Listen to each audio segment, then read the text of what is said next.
5 September रोजी बारामती या ठिकाणी जो ओबीसी एल्गार मोर्चा झाला होता, त्या मोर्चाच्या आयोजनामध्ये यथार्थ माझा काही संबंध नव्हता.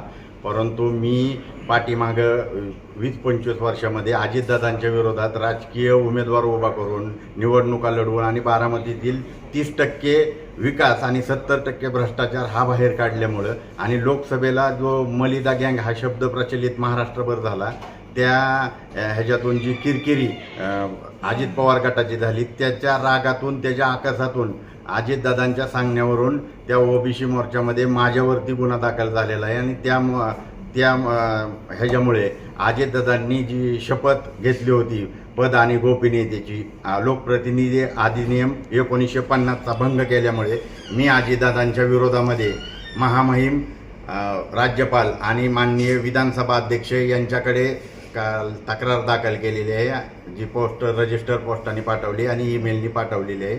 आणि त्या तक्रारीमधून अजितदादांची आमदारकी रद्द करून त्यांची मंत्रिपदावरून हकालपट्टी करण्याची मागणी करण्यात आलेली आहे. दुजाभाव झाला असं वाटतं का तुम्हाला? 100% दुजाभाव झाला आहे. राष्ट्रवादी काँग्रेस पक्षाच्या नेत्यांनी त्या ठिकाणी भाषण केलेलं आहे. त्यांची त्या FIR मध्ये नावं नाहीत. माझं नाव त्याच्यामध्ये पक्षपातीपणा, दुजाभावामुळं तोंड बघूनच केलेलं आहे ना.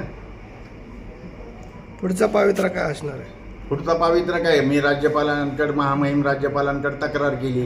त्यांनी माझ्या तक्रारीची दखल घ्यावी आणि अजितदादांची आमदारकी रद्द करून मंत्रिपदातून त्यांची हकालपट्टी करण्यात यावी.